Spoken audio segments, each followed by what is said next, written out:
Abbiamo iniziato. Ciao Monica, ciao Bianca. Ciao. Conto da 5 a 1. 5, 4, 3, 2, 1.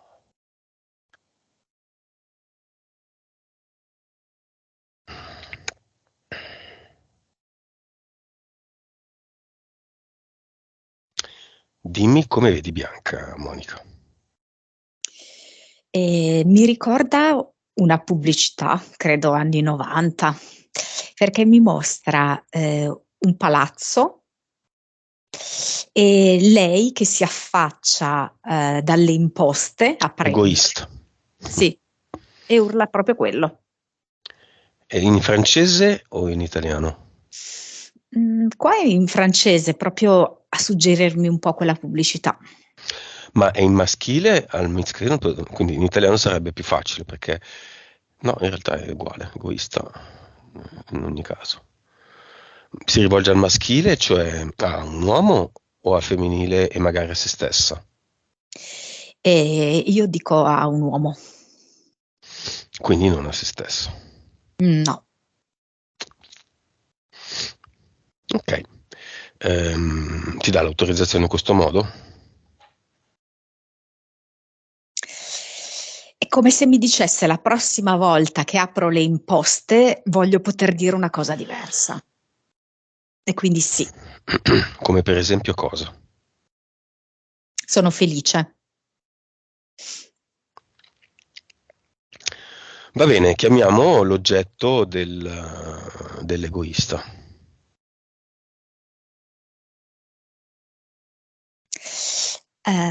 Allora, il compagno, però non penso che sia solo lui, come se il compagno possa in qualche modo rappresentare anche una continuazione, ecco, di altre figure maschili egoiste del suo passato.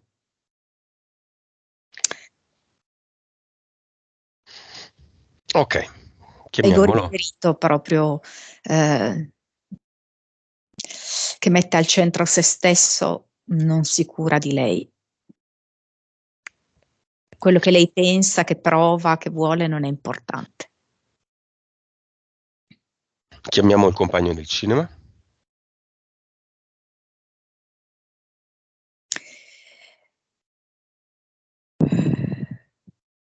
Mm. Non viene. Eh, allora, potrei dirti sì che viene, però allo stesso tempo mi viene quasi come se avesse anche altri impegni, ha un po' i minuti contati, non è totalmente presente, è un po' distratto.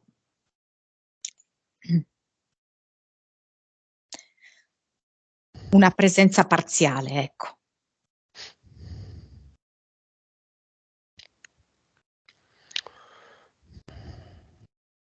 Tutti quelli che vogliono venire nel cinema, magari anche i vecchi compagni di Bianca, magari anche fidanzatini di quando era piccola, di quando era una ragazzina, compagni di scuola. Mi fanno vedere che attraversano l'oceano.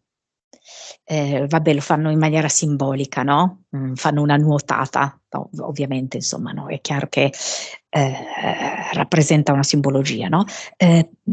Però mi vengono appunto persone giovani, che ovviamente adesso sono adulte, no? Però mi compaiono come erano quando Bianca li frequentava. 3 ne vengono da oltreoceano. Chi sono? Dunque, una sicuramente una ragazzina, vabbè, adesso sicuramente sarà adulta, però mi viene con le fattezze dell'epoca.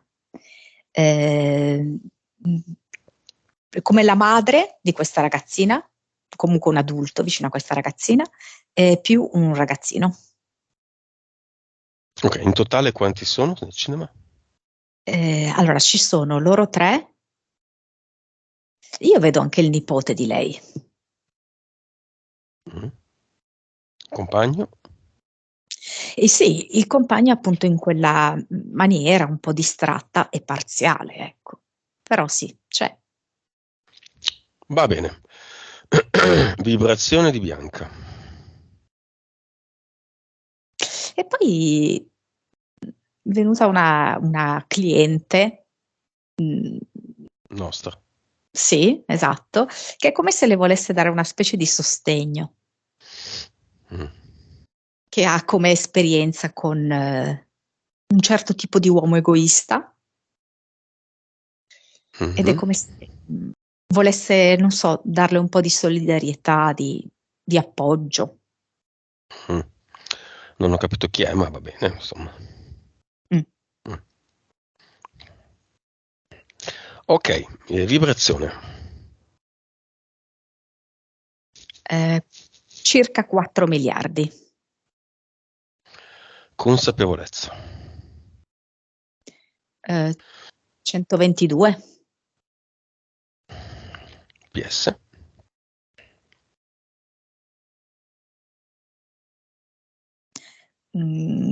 41. Vite. 2066. Cervello.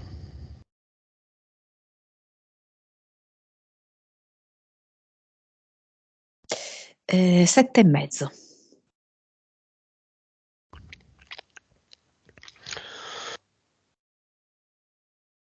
Va bene. Nome del progetto di Bianca.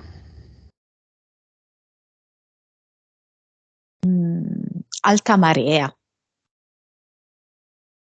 Mi sta come a indicare una situazione un po' di emergenza, e allo stesso tempo ci sono diverse cose che mi riportano alla sua gola. Mi fa vedere proprio questa alta marea come questa mh, livello in questo caso del mare, che si è alzato al punto che lei si sente minacciata e ha proprio, come si suol dire, l'acqua alla gola. E allo stesso tempo è come se quest'acqua alla gola le producesse un nodo in gola, di tristezza, di malinconia, un po' di rimpianto, direi. Entità. Eterica. Se c'è, voglio subito l'entità eterica che le suggerisce l'esistenza del karma. E c'è tipo una divinità induista, eh, che se vada ad analizzare è Shiva. In realtà si presenta qua con delle fattezze femminili, Paravati.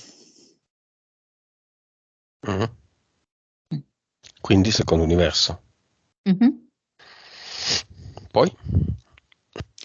Una cesta di vimini con dei serpenti all'interno che si attorcigliano l'uno all'altro, creando quasi una sensazione cioè che sono indistinguibili l'uno dall'altro, tanto sono incastrati l'uno nell'altro. E poi c'è un leone e poi come, non so come dirti, come delle pulci, delle zecche, sì, questi animali un po' parassiti, ecco. Di Insetti. dove sono i parassiti? Secondo universo o primo? No, primo, sì, degli Beh. insettoidi, sì. Entità mentali.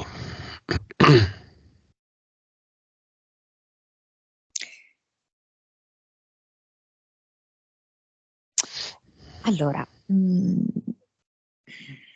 me la chiama il colmo dei colmi, come dire, il massimo del paradosso, il massimo dell'assurdo.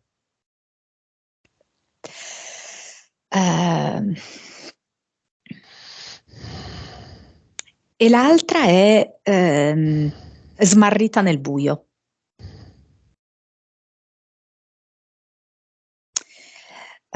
Dunque,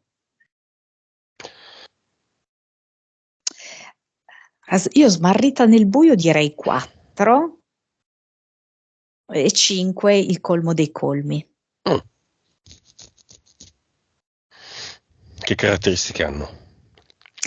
Allora, smarrita nel buio mi fa proprio vedere lei che non sa dove mettere i piedi perché c'è buio pesto, e oltre ad avere questa sensazione di instabilità e di disorientamento, è come se fosse congelata, proprio è paralizzata dalla paura e quindi non sa assolutamente dove dirigersi. Questo si realizza proprio nella sua paura effettiva del buio, ma anche proprio in questo senso di smarrimento, di disorientamento, di non sapere in questo momento che pesci pigliare. E di nuovo devo un po' tornare al discorso mare perché lo vedo tanto nel- nei suoi tratti, ecco, nel suo profilo. Ehm, Colmo dei colmi. Ehm, ecco, me lo dà colmo dei colmi tra parentesi mal di mare, e nel senso, non il classico magari mal di mare quando si sale su una barca e ci si sente male, ma diciamo così, mantenere le distanze dal mare credendo che sia una cosa nociva, e invece le cose stanno esattamente al contrario, che lei trarrebbe beneficio dal mare, ma si è costruita questa credenza che il mare le fa male, e questo rispetto a diversi argomenti, cose che lei ha etichettato come malevole, dannose, eccetera, sono cose che invece le farebbero bene e non le riesce a vedere. Mhm. Altre cose invece che le procurano danno, lei le attrae nella propria vita. In questo senso il colmo dei colmi, cioè che si infila in un circuito di vita un po' assurdo, un po' paradossale.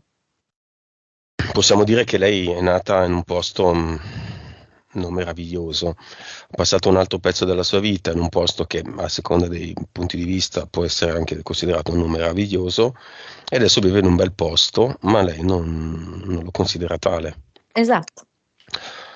Non diciamo né dove né come si chiama, ma una delle cittadine più rinomate d'Italia, dove la Rovello. qualità della vita peraltro è anche molto alta, no? Sì, c'è un mare stupendo, di cui appunto lei potrebbe usufruire, tante bellezze, no? Anche particolarità. Mhm, Eh, per cui i turisti potrebbero anche, sai, no, fare la fila mhm. e desiderare anche sborsare tanti soldi, no, per raggiungere lì. E lei, appunto, nel suo colmo dei colmi, per cui il massimo dell'assurdo, non lo riesce a stimare, ad apprezzare, a beneficiarne. Ok, impianti. Partiamo dalla tiroide, se ci sono. Sì, c'è una alla gola, sicuramente. Eh, Però io vedo anche genitali, inguine destro, ginocchio destro, e poi c'è tipo come se fosse una sorta di pila dell'orologio tra le sopracciglia, e quello è un impianto mentale, come un bottone, diciamo. Altro? L'inguine l'ho detto, ginocchio, mm, il piede destro. Va bene. Causa esoterica della paura del buio, nictofobia e anche la sensazione che manchi l'aria. Qua, per esempio, mi mostra una vita precedente, mm, a contatto con i lebbrosi. Vi fa vedere come questa situazione un po' asfissiante in cui si era creato una sorta di lazzaretto, ricovero, eh, dove c'era una superficie molto ristretta per poche persone, dove c'era scarsa illuminazione perché in generale c'era poca disponibilità di risorse. E questa situazione è vissuta appunto con grande angoscia, eh, un misto di paure.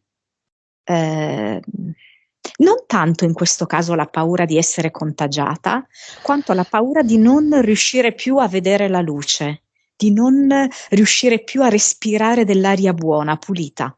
Mm. Ma lei era malata? Secondo me lei era una delle guarite, cioè lei era stata malata, poi guarita e pertanto utilizzata per curare gli altri malati. Mm. Ma era donna o uomo? Donna. Quindi usata come infermiera. Sì, pur non avendone le competenze, ma avendo l'immunità, diciamo così. Mhm. Era un'immunità reale?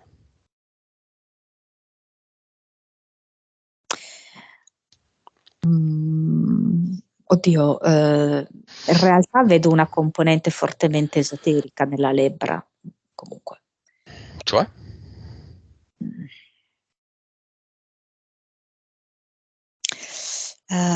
Non so, mi fa vedere come una specie di marchio, eh, come una sorta di tatuaggio orrendo sulla pelle. Eh, Marchio, sì. sì, per creare una specie per riprendere un pochino il mondo indiano di paria, o Mhm. paria, qualcuno li definisce, gli intoccabili. I diversi, gli inferiori. Sì. Chi c'è dietro questo progetto Lebbra? Beh, noi ovviamente. A chi abbiamo dato il compito? Mm, allora, è come se fosse sempre la stessa famiglia, no? Che poi si è caratterizzata nel corso degli anni perché me la fa vedere come una sorta di salto dal 1600, me la fa comparire nella seconda guerra mondiale, tipo.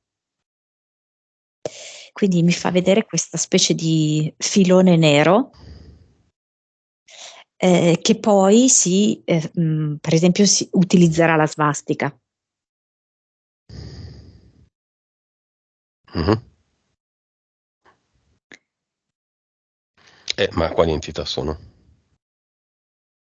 Allora, come entità, proprio vengono questi falconiformi che caratterizzano, per esempio, anche certe bandiere proprio naziste e di alcuni paesi.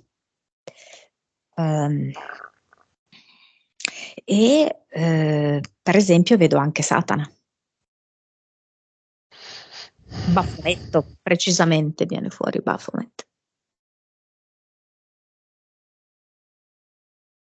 Siccome lo è stata interferita da questa entità bianca in altre vite, lo è ancora adesso, diciamo in minima parte, cioè tutte le entità delle vite passate restano nell'attuale. Cioè, nel caso di Bianca, come secondo universo, lei adesso ha questa Shiva Parvati, diciamo così. Ecco. No, perché? No. No, anche perché sarebbero tutte. Per chiunque ci sarebbero tutte le entità. In ogni caso ce le siamo provate un po' tutti, tutte le vite, noi tutti, no? Una domanda, tra i tanti paesi che hanno l'aquila di mezzo c'è l'Egitto. Mm. Allora, non vedo che tutti ha la stessa valenza. Mm, nel senso che il dominio dei falconiformi si declina nei paesi anche in maniere differenti. Ecco, eh, però sicuramente, per come forse avevamo già visto in una delle sessioni recenti, io vedo grosso modo le due fazioni di cui parliamo sempre essere così divise, principalmente. Da una parte, appunto, felinoidi falconiformi e dall'altra rettiloidi canidi, come i principali, diciamo. Andiamo sulla piana di Giza, Monica. 3 piramidi piccole, una piccola Micerino, Cheope e Chefrem.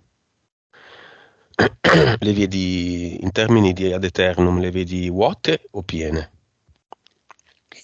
Le vedo belle zeppe di ad eternum, perché insomma c'è stato un intervento massiccio, una volontà forte in questo momento di Ne riempire. vedi tanti, uno attaccato all'altro? È come se fosse una specie di quasi di, non so, di globuli di luce. Mhm. Quando ci sono quelle giornate in cui arrivano proprio questi spiragli di luce, che creano proprio, a volte sembrano quasi degli orbs, no? Mhm. Li vedo così, in grande quantitativo, anche a forma esagonale alcuni. Hai presente quelle grosse strutture di cemento che si accatastano vicino alle le località di mare per creare delle barriere porto, no? Che sono di solito come un treppiede con un quarto piede, quindi un quadripiede. Non so se l'hai presente. Li hai presente? Sono delle strutture di cemento fatte immagina un fiore con 4 petali cilindrici. Ok? È presente? No, In mai visto. pratica li scaricano e quelli si incastrano tutti uno con l'altro e non li muove più nessuno perché hanno una struttura che se si trova un attimo in equilibrio non si sposta più. Non è un masso che può rotolare, no? Non li vedi così? Cioè, non vedi una quantità pazzesca di ad eternum dentro, tutti incastrati uno all'altro? Allora, quello che io vedevo erano appunto degli ammassi globulosi che quasi non lasciavano spazio tra l'uno e l'altro. Ecco, non li avevo visti così a forma di fiore, li avevo visti appunto ehm, non cerchi regolari, ma tendenti all'esagonale. Poi bisognerebbe vedere se queste costruzioni di cui parli dall'alto, unendo le varie parti, possono sembrare degli esagoni, ecco. Mhm, mhm. E questo cosa genera adesso? C'è molta attenzione ultimamente su tutta la storia dell'Egitto, sulle piramidi. E vedo che questo mettere questi ad eternum è come se accelerasse l'emergere di alcune informazioni. Della merda in cui viviamo? E anche di cose che possono essere spendibili per noi, concretamente. Come cosa?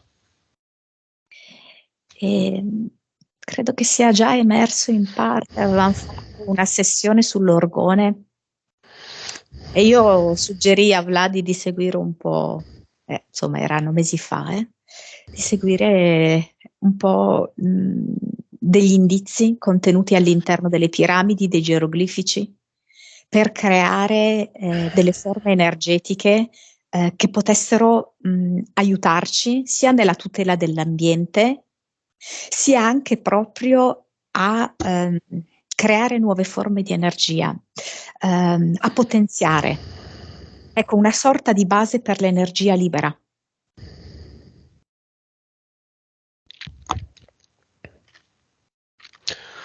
Va bene. Siamo passati dalla nictofobia alla lebbra, dalla lebbra a Baphomet, da Baphomet ai falconiformi, dai falconiformi all'Egitto con la sua bandiera rossa, bianca e nera e l'aquila, alle piramidi. Torniamo su Bianca. Karma, lei ci dice. Come cancellarlo? Allora, dunque, se vogliamo tradurlo nei nostri termini, nel momento in cui noi con la sessione facciamo il lavoro sulle vite precedenti, sui contratti, noi, ecco. cancelliamo il karma così, perché per Bianca Scusami, cancelliamo? Perché è andata via un attimo. sì, Bianca? cancelliamo i contratti che vanno ad interferire con la vita attuale. E probabilmente Bianca si riferisce proprio a questo. Lei non vuole più essere condizionata da un'energia pesante che le deriva da vite precedenti. Io intuisco che intende questo, Bianca. E quindi è il tipo di lavoro che noi facciamo. Questo per il discorso specifico per Bianca, Mhm. perché non vedo che Bianca è proprio così convinta, no, dell'idea dell'esistenza del karma. Ecco, io penso che la intenda più in questo senso qua. Chi le ha suggerito l'idea del karma? E l'abbiamo visto questa entità del secondo universo. E comunque, insomma, se ne fa tanto parlare. E poi vedo anche che lei ogni tanto per uscire da questa condizione di infelicità, di insoddisfazione e anche di disorientamento, prova ad aggrapparsi a vari personaggi e quindi uno di questi personaggi può avergli suggerito, ecco, il fatto che il motivo per cui lei ha talmente tante insidie nella sua vita e insoddisfazione è dovuto al fatto che lei si porta appresso un karma pesante. E allora lei dice: no, voglio bruciarlo questo karma pesante per alleggerirmi ed essere felice.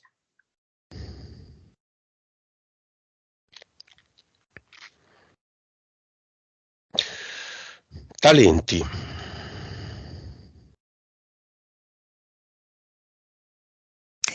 Ma ecco, mi fa vedere una cosa strana, nel senso che mi fa vedere lei che immerge i piedi dentro il mare e poi quando li tira fuori dall'acqua, i suoi piedi sono palmati.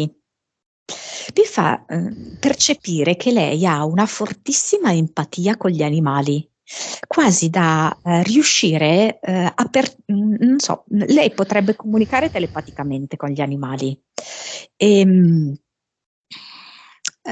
Solo che lei al momento, non avendo consapevolezza di questo, è come se accusasse moltissimo la sofferenza, ecco, degli animali. Lei si immedesima proprio, quasi sentendosi lei stessa l'animale.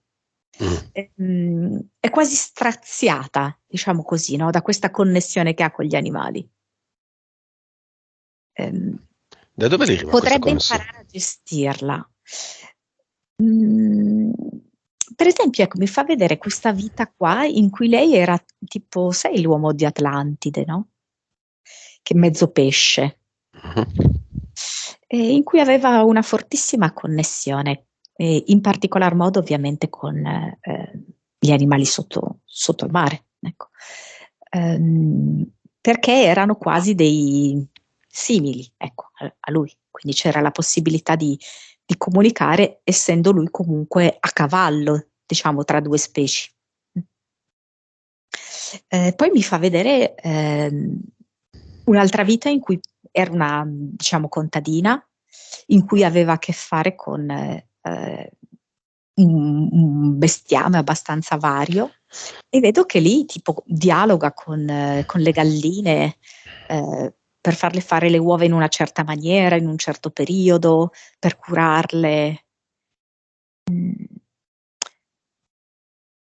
E cioè è come se lei ricevesse dei messaggi da parte degli animali e quindi riesce a capire il bisogno dell'animale e a trovare di conseguenza una risposta alla loro necessità. E poi vedo proprio come un dialogo quasi di amicizia, di eh, quello che lei non trova negli umani, lo trova negli animali. Ha un nome questa empatia verso gli animali?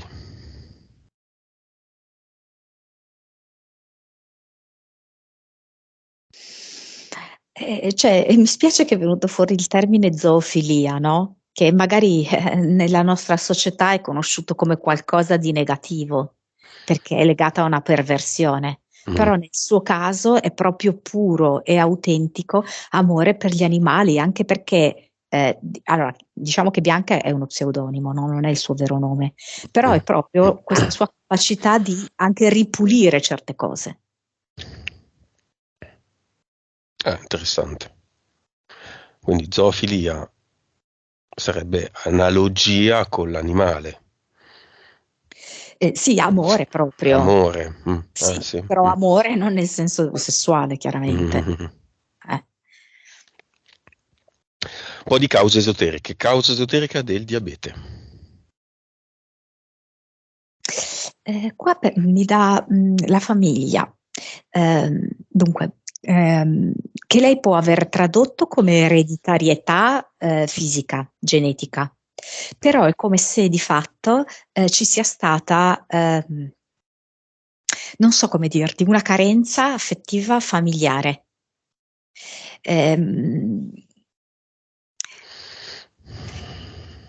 cioè che le ha proprio creato questa difficoltà a rapportarsi con gli zuccheri, diciamo, a gestirli. In particolar modo a me viene la figura del padre. Ernie. Bianca, tuo papà e tua mamma sono mancati?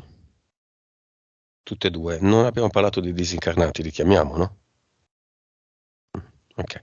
Ernie.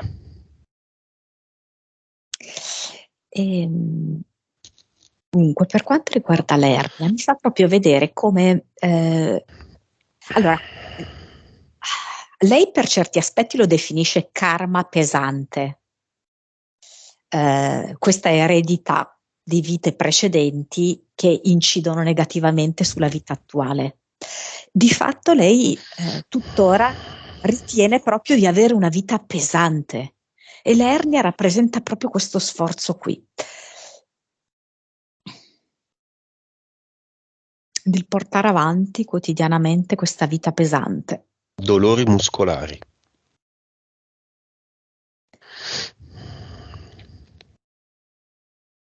Ma non so perché mi viene come una specie di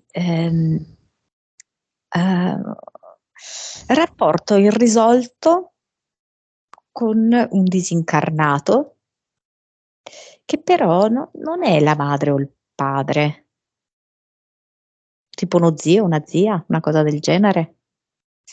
Mhm. Mm, Che intanto chiamiamo. Mm? mm. È Non attaccato so, sì, come se la tirasse. da dietro. Sì, come se la tirasse o anche lateralmente, vedo. A volte da dietro, a volte lateralmente, provocandogli questo senso appunto di indolenzimento, di dolore muscolare costante, ecco, cronico. Quindi la rallenta. Quando qualcuno ti rallenta, o ti rallenta da dietro, o ti fa cambiare strada, ti rallenta dal fianco e ti Mm, fa cambiare strada. sì.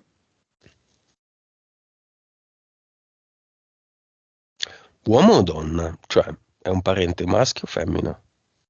Questo disincarnato. Mi sembra femminile. Ok, chiamiamola zia, dai, così meno Sì, evitiamo. Mm. magari non è specificamente zia, però è nella cerchia non strettissima, quindi non è il Sì, sì, padre. chiamiamola zia per semplicità, per non dire parente, donna, digna. Ok. Ok, continuiamo con i dolori e con le cause esoteriche di perdita dei capelli. E però questo io lo vedo legato alla tiroide, cioè come se a comandare questa perdita dei capelli sia la tiroide e il problema alla tiroide sia legato sia all'entità mentale, ehm, il colmo dei colmi mal di mare, Mhm. Sia anche proprio al progetto che abbiamo visto essere alta marea, quindi questa acqua, questo livello di emergenza, urgenza che ha raggiunto proprio la gola. Quindi un effetto secondario della tiroide, quelli che mancano. Causa esoterica dei problemi della tiroide. Queste due cose, il Lo progetto alta stesso. marea, sì. Della causa esoterica del calo di memoria. Quella è l'entità mentale dove lei è smarrita nel buio, perché è proprio in questa condizione in cui barcolla nel buio e le crea assolutamente uno stato di confusione, è come disarmata, e quindi non ha centratura e è smarrita, smarrita anche proprio nella memoria.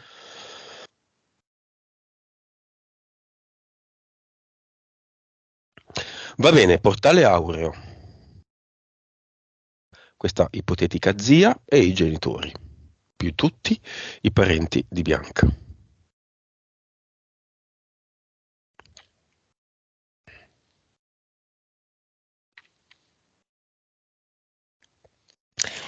Questa zia è come se le offrisse una sorta di crisantemo, ma nel senso di quello a forma di margherita.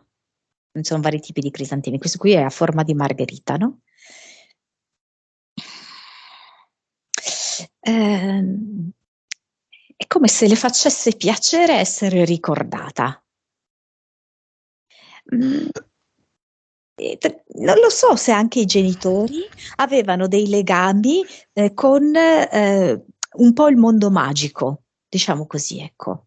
Mhm. Che può essere magico, barra superstizioso, cose del genere. Ecco. Perché mi fanno vedere che arrivano come con degli amuleti, eh, come una sorta di invocazioni, di rituali, cose del genere. Ma chi? I genitori? I genitori, sì. E questa zia? Questa zia è come se avesse, eh, cioè le era stata così appresso per il bisogno di non essere dimenticata.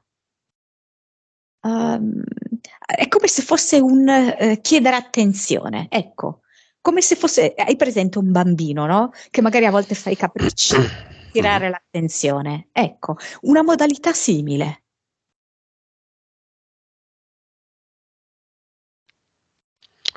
Quanti disincarnati arrivano?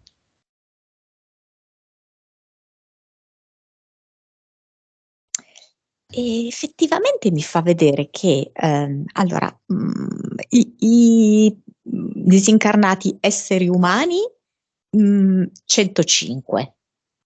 E poi appunto mi fa vedere come attrae una serie di disincarnati animali, alcuni che sono appartenuti a questi, alcuni di questi 105, Mhm. altri proprio suoi personali e altri come anche animali del luogo. Mhm. Quindi diciamo lo spirito di questi animali. Però il portale Sì, aureo è fatto per chi ha un'anima.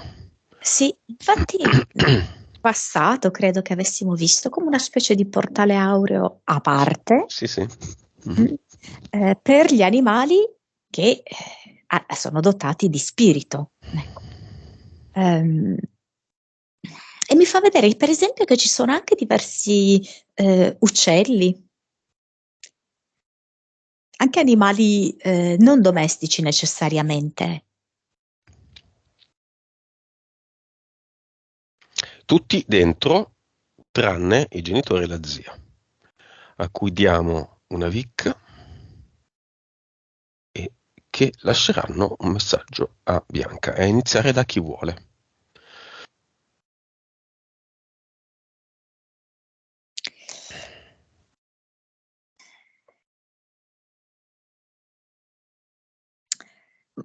Aspetta, perché mi sta dicendo allora, qualcosa riguardo al parallelismo tra la magia che viene usata dalla popolazione e la magia che viene usata da chi sta più in alto, da chi ha il potere. Mhm. Come se mi volesse far vedere che non c'è tanta differenza. Ehm, Oh, aspetta, perché adesso mi sto un po' confondendo. Cioè, mi fa vedere come, in fin dei conti, loro utilizzano la magia in determinati contesti culturali, familiari, eccetera, e mi fa vedere parallelamente, adesso per esempio mi viene Dragons, non so perché, visto che da un po' che non se ne parla, no? Che è Mhm. un grande utilizzatore della magia. Dragos. Com- sì. Mhm. Mi fa vedere questo parallelo. Ma quindi non ho capito, i genitori utilizzavano la magia? Mm, credo in un determinato contesto, ehm, io penso anche bianca, cioè nel senso che poi ognuno la declina in una propria maniera, però di fatto è l'utilizzo più o meno consapevole eh, della magia, delle forze occulte. Ed è come se la zia Mhm. invitasse Bianca a utilizzare in maniera differente questi tipi di facoltà, a ripulirla. Ah, ripulirla. Sì. Non ci sto capendo molto, sai. Diamo una vicca a tutte e tre, vediamo cosa succede.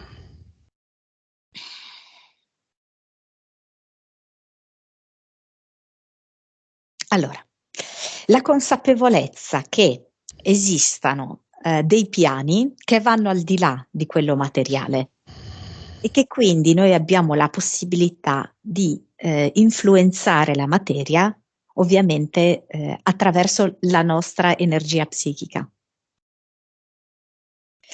Da alcune persone è utilizzata proprio in termini anche magici, superstiziosi e spesso con delle finalità negative.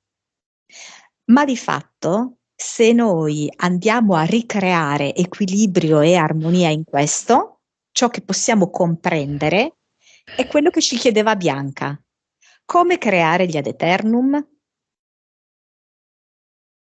È comunque l'utilizzo della nostra energia psichica, ma non più ascrivibile alla magia.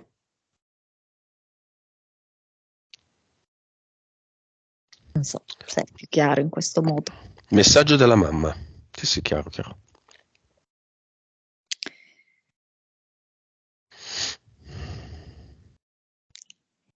Anche adesso puoi realizzarti come donna. Del papà. Hai ragione a voler essere amata. Della zia.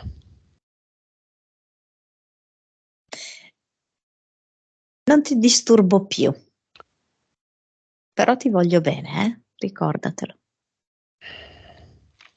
Li salutiamo tutti.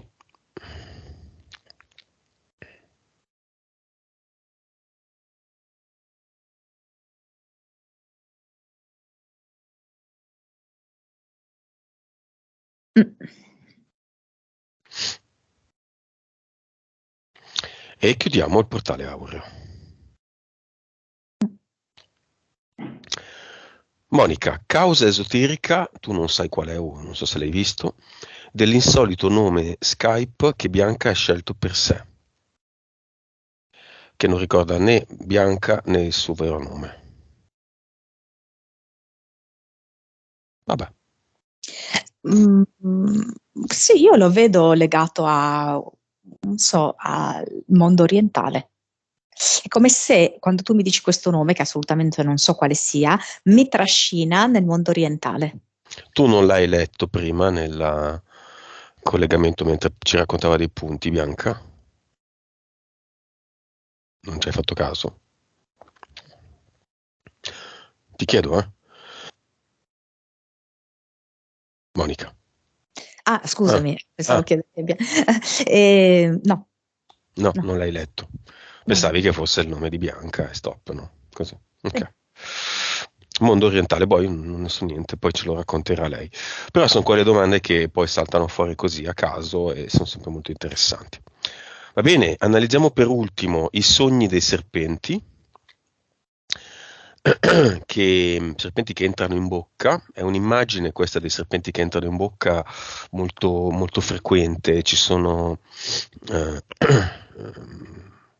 ci sono immaginari horror soprattutto eh, che utilizzano spesso questa cosa del serpente che entra o esce dalla bocca. Per esempio, una delle sigle della serie satanica, American Horror Story americana. Sono svariate stagioni, una è proprio in particolare, una sigla è particolarmente agghiacciante perché punta molto su questa cosa del serpente che entra e esce. Ogni volta che questa cosa succede, cioè lei sogna i serpenti che entrano e escono dalla bocca di non so chi, sua, penso, uno dei suoi animali fa una brutta fine.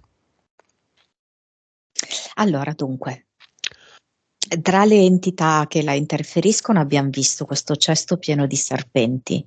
Di fatto lei ha, come abbiamo detto, questa facoltà di connettersi profondamente con gli animali. Quindi lei entra in comunicazione con l'animale, ok? È come se riuscisse ad avere una sorta di premonizione dall'animale e lo traduce in questo sogno, ok? In cui lei dà spazio alla propria interferenza serpente, che per lei è portatrice di morte, di sventura, di disgrazia, ecco.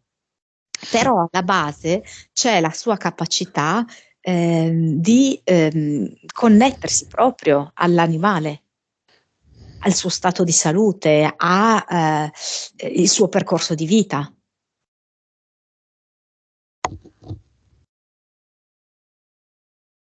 Sì, ma perché c'è la connessione animale morto-sogno? Questo è il fatto, cioè, allora dunque, lei potrebbe, allora, nel momento in cui lei prendesse consapevolezza di questa sua capacità, che è fondamentalmente una comunicazione telepatica fra lei e l'animale, ne prende consapevolezza, non ha bisogno del sogno. Siccome lei non ha consapevolezza di questa sua particolare facoltà psichica, che cosa succede? Che lei lo traduce in un sogno. Mhm. Cioè di notte anticipa l'evento morte, ok? E quindi lo collega, lo delega a un'entità, Mm. ok? Ma di fatto è la sua capacità di entrare in connessione con l'animale. È anche vero che nel momento in cui lei prende consapevolezza di questa sua facoltà, vedo che ha la capacità di cambiare un po' gli eventi rispetto agli animali, perché riesce in anticipo a comprendere uno stato di malattia dell'animale piuttosto che uno stato di pericolo e quindi a intervenire, capisci? Però nel momento in cui non è consapevole diventa solo un incubo che anticipa il giorno prima, 2 giorni prima, eccetera, la disgrazia. Mhm. Però è un modo che la sua PS ha per dirle: guarda che tu hai questa facoltà, che se la padroneggi, insomma, ti può dare dei buoni esiti nella Mhm. vita. Ha la capacità di leggere gli eventi Sì, specialmente legati agli animali. agli animali. Sì. Massoneria. qua non si è capito bene, lei ha avuto dei contatti con delle persone legate alla massoneria, però non ci ha detto più di tanto. Sì, io la vedo così, massoneria barra magia, non so, a me viene in questa maniera qui.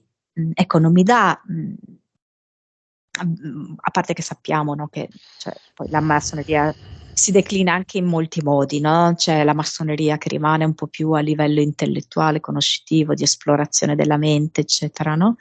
Nel suo caso io vedo che era un intreccio di cose, no?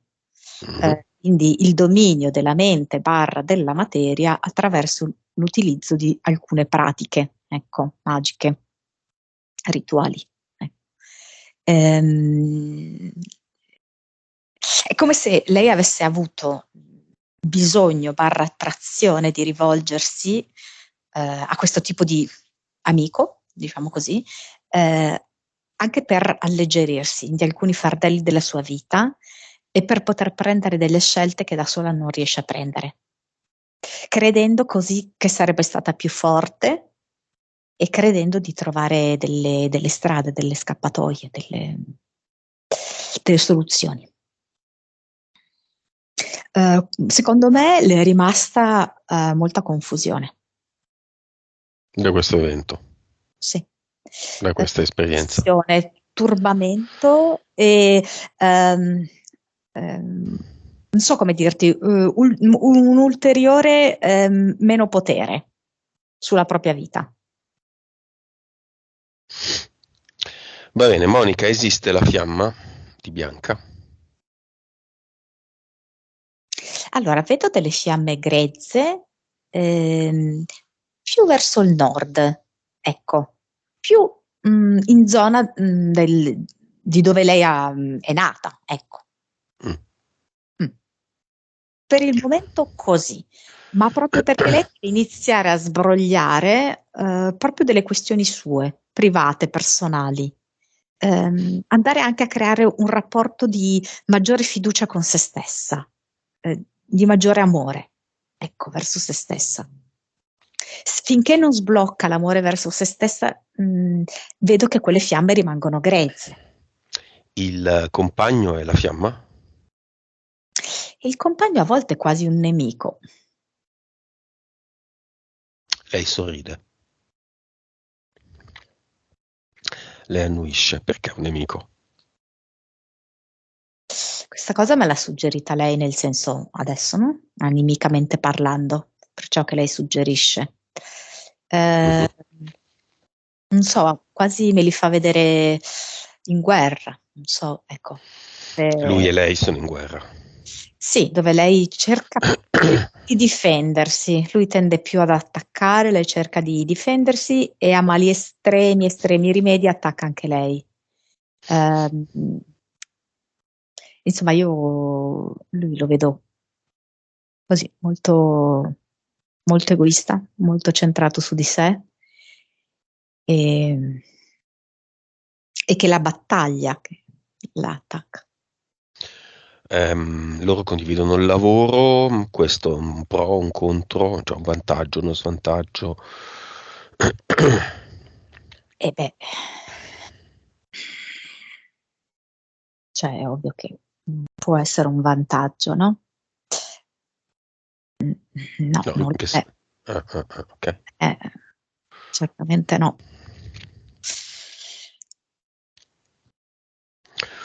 Va bene, cosa vuole fare Bianca? In eterico. Alta marea. Lo teniamo? No, è come se lei volesse proprio andare verso il cluster, quindi verso questi suoi contratti precedentemente e in questa vita, no? Ancora vivi. È come con un seguito di animali. Mi fa vedere che sono in fila indiana dietro di lei. Mhm. Mm. La seguono. Ma Sì. vivi o non ci sono più? Quello che è subito dietro, secondo me, non c'è più. Ha un aspetto un po' buffo, è un gatto con un aspetto simpatico. giocherellone. Una gatta forse. Gli altri sì, ci sono viventi. Andiamo al cluster, vediamo cosa fanno. Cosa Sarà fa? la coda.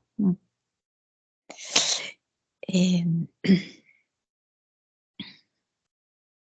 mi fa vedere come tante schegge di vetro. Schegge e altri invece sono proprio dei frammenti più grossi, taglienti di vetro. Credo che lei sia stata molto ferita in vita.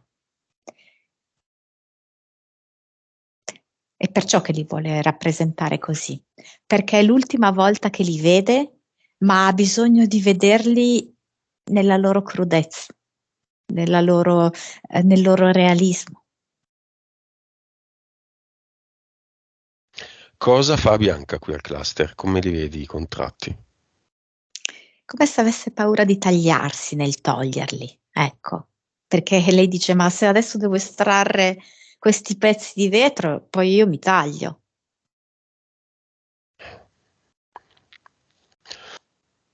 E vedo che è come se arrivasse un suggerimento da questa gatta che c'è dietro, che le dà appunto l'idea che lei lo può fare mentalmente. Come se Bianca avesse proprio bisogno di realizzare che lei può unire nell'intento sia la sua parte inconscia che conscia, ecco, e agire. E questo non le porta del dolore, non le porta delle ferite sulle mani. Quindi lo faccia. Crea una sorta di vortice di questi pezzi di vetro. Questo vortice lo conduce con lo sguardo dentro il portale definitivo. È brava nel farlo. È stufa, è come se non fosse esausta, non ce la fa più. E quindi è risoluta nel farlo perché non ne può più. Perché è proprio arrivato il momento in quanto non può andare oltre questo. Va bene. Durante i punti esposti, Bianca ci ha chiesto come fare un ad eternum, se consciamente o inconsciamente. Beh, lo faccia adesso. Mm. E infatti vedo che questa gatta, no? Che però appunto non c'è più, no? È come se le desse questo spunto, portando l'attenzione alla propria coda. Sai, quando i gatti vogliono giocare, a volte lo fanno anche quando sono nervosi, che sbattono un po' la coda, no? La vibrano leggermente. È come se volesse dare un impulso di movimento per far nascere l'ad eternum, no? In maniera appunto giocosa, divertita. Ecco, e vuole dare questo spunto qui a Bianca. E vedo che Bianca, non so, è come se fosse la sua assistente questa, e l'aiuta a creare l'ad eternum. Non lo so, è un po' buffa l'immagine perché è come se questa gatta le andasse verso la gola, l'andasse un po' a strusciare in gola e da questo strusciamento poi nasce l'alternum. Lo fa partire dalla gola, che è sicuramente un punto un po' di debolezza fisica, no? Che in questo momento diventa punto di forza. Ecco, Avatar.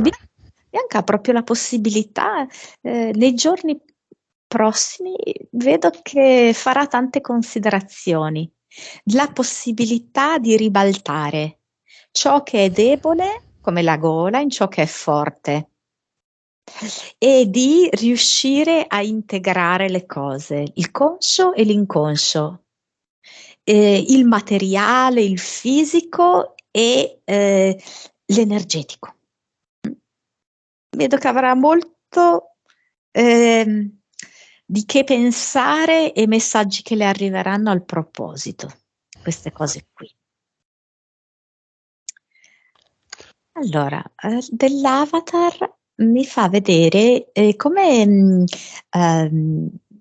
allora il braccio di legno Me lo fa vedere come in trasparenza che l'anima di ferro è come sfibrata, sfilacciata, probabilmente in riferimento a questi suoi dolori muscolari. Mhm. Mi pone l'attenzione proprio su queste braccia e mani che erano appoggiate sulla tastiera. Però è come se sentissi che Bianca ha proprio fatto già uno scatto dentro di sé e ha compreso che si può liberare per sua volontà di queste cose stantie, ormai superate. Infatti lo butta via l'avatar, butta via il computer, di nuovo dentro il portale definitivo.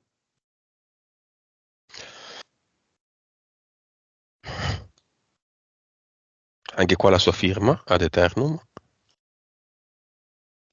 Le piace tenere questa gatta, perché vedo che la tiene qua nel braccio e mentre allora, quindi un braccio occupato per tenere la gatta, l'altro braccio, no, lo utilizza ruotando, diciamo così, la mano e da questa rotazione crea l'ad eternum. E questa è una cosa che io le suggerisco, di utilizzare anche il corpo. Quando lei ci ha chiesto come fare gli ad eternum, eccetera, e lei lo può fare anche proprio fisicamente, cioè ovviamente c'è l'intento, ovviamente c'è l'immaginazione, ok, di questo che può essere sole, di questo che può essere una palla molto luminosa, ma di farlo anche proprio con dei gesti che possono anche essere diversi di volta in volta, però accompagnare proprio con un movimento fisico, almeno per gli inizi. Ecco, per lei è più semplice per un po' di tempo creare gli ad eternum così, anche con dei gesti. Ok. Alta Maria esiste ancora? Si è prosciugata. Colmo dei colmi, smarrita nel buio e tutte le entità eteriche? No, no, no, non più. Ehm, Anche mal di mare, no? Esatto, anche lei è andata via. Egoista. Lei nel palazzo apre le persiane della sua stanza e cosa dice adesso? Sono libera. Benissimo. Messaggio finale di Bianca a se stessa e abbiamo finito. Mi fa vedere che appunto lì a quella finestra le imposte sono aperte e mi fa vedere come una farfalla che le gira intorno, proprio come di buon auspicio, come di sapere di avere la forza per poter cambiare la propria vita. Messaggio. Trovo alleanze per liberarmi, per essere chi sono. E vedo che tra queste alleanze ci sono e degli animali, perché davvero la comunicazione fra lei e gli animali le dà una grandissima carica e può essere anche proprio parte lavorativa della sua vita. Anche se poi ovviamente si deve un attimino magari formare. Ehm, e poi è come se potesse contattare qualche altra donna del luogo o anche tipo come se, sai, a volte succede, no? Che leggi commenti sotto la sessione, contatti quella persona Mhm. e si crea proprio un'amicizia, un dialogo profondo, qualcosa del genere. Va bene. Come la vede adesso, Bianca? Come se riuscisse a vedere tutto sotto un'altra luce, una luce più luminosa, ehm, con più opportunità, più possibilità felici. Come vedi la sua ricerca della fiamma? e in questo momento potrebbe anche essere secondaria. Nel senso che prima si prende cura di sé, rimettersi un po' in piedi, e poi è come se di colpo si sbloccasse la questione fiamma, senza neanche una gradualità, uno sblocco improvviso.